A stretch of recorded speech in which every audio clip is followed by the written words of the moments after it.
మనకి ఎప్పుడైనా బాగా వర్షం పడేటప్పుడు కానివ్వండి, అలాంటి చల్లని క్లైమేట్లో మంచిగా స్వీట్ తినాలనిపిస్తే ఇన్స్టెంట్గా బయటికి పోవడానికి వీలుగా లేనప్పుడు ఇన్స్టెంట్గా ఇంట్లో ఉన్న ఇంగ్రీడియంట్స్తో చేసుకోవడానికి ఒక మంచి స్వీట్ అయితే మేము ముందుకు తీసుకొచ్చేసానండి. ఎవరైనా ఈజీగా చేసుకోవచ్చు. ఈవెన్ బ్యాచిలర్స్ అయినా సరే మీరు చాలా ధర్మం చేసుకోవచ్చు అండి. ఇది చాలా అంటే చాలా బాగుంటుంది. అండ్ స్వీట్ తిన్నాము అండ్ ఫుల్ఫిల్ కూడా అవుతుందన్నమాట మనకు. అండ్ ఇక్కడ వచ్చేసి నేను 2 కప్స్ ఆఫ్ షుగర్ తీసుకున్నాను. అండ్ ఇందులో 1.5 కప్ వాటర్ వేసానండి. అండ్ ఇది మనకు లేతగా పాకం రావాలి. అంటే లైక్ ఏంటి, గట్టి పాకం రాకూడదు, ముదురు పాకం అసలు రాకూడదండి. నార్మల్గా పాకం వచ్చేదాకా దీన్ని అయితే పాకం చేసుకోవాలి. అండ్ ఈ పాకం ప్రిపేర్ అయ్యేలోపు మనం ఇక్కడ గోధుమ పిండి అండ్ కొంచెం సాల్ట్ అండ్ కొంచెం బేకింగ్ సోడా వేసేసి పిండిని అయితే మంచిగా ముద్దలాగా కలుపుకొని యాస్టీస్ మనం చపాతీ పిండి ఏ విధంగా అయితే కలుపుకుంటామో అలాగే కలుపుకోవాలండి.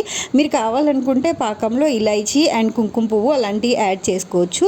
కొంతమంది పిల్లలు ఇలైచీ తినడానికి ఇష్టపడతారు, కొంతమంది తినరు, కాబట్టి నేనైతే వేయలేదు. అండ్ ఇక్కడ వచ్చేసి ఈ చపాతీ ముద్దలాగా కలుపుకున్న దానికి కొంచెం ఘీ వేసి మంచిగా మళ్ళీ కలుపుకొని దీన్ని అయితే మనం ఒక చపాతీలాగా ప్రిపేర్ చేసుకోవాలి. మీకు చిన్నగా చేసుకునే అలవాటు, లైక్ పానీపూరి సైజులో అలా చేసుకునే అలవాటు ఉంటే ఈజీగా ఇంకా అయిపోతుంది. నాకు అలా చేసుకోవడానికి రాదు కాబట్టి నేను మొత్తం ఒక చపాతీలాగా చేసేసి దాన్ని అయితే రౌండ్గా కట్ చేసుకుంటున్నాను అనమాట. ఒక క్యాప్ హెల్ప్తో మనం ఏ సైజ్ కావాలో ఆ సైజ్ చేసుకోవచ్చు. ఇంకా చిన్నగా చేస్తే ఇంకా ఇంట్రెస్టింగ్గా తింటారు పిల్లలు. అండ్ నేనైతే ఇక్కడ కొంచెం పెద్ద సైజ్ పెట్టేశాను.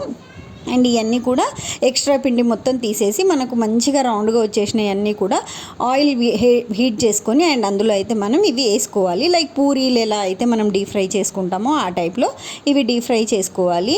మనం చపాతీ అనేది చాలా మందంగా అండ్ చాలా పలసగా లేకుండా మీడియంగా చేసుకోవాలండి.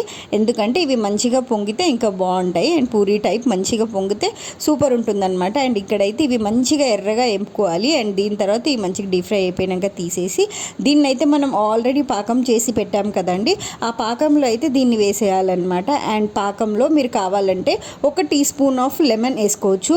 అలా వేసుకోవటం వల్ల ఏమవుతుందంటే ఆ పాకం అనేది మనకు చల్లబడ్డ తర్వాత షుగర్ లాగా ఉండదు, పాకం లాగానే ఉంటుంది. అది మనకు షుగర్ లాగా కనిపించదు అనమాట. అండ్ పాకం అనేది చాలా చల్లగా అయిపోకూడదు.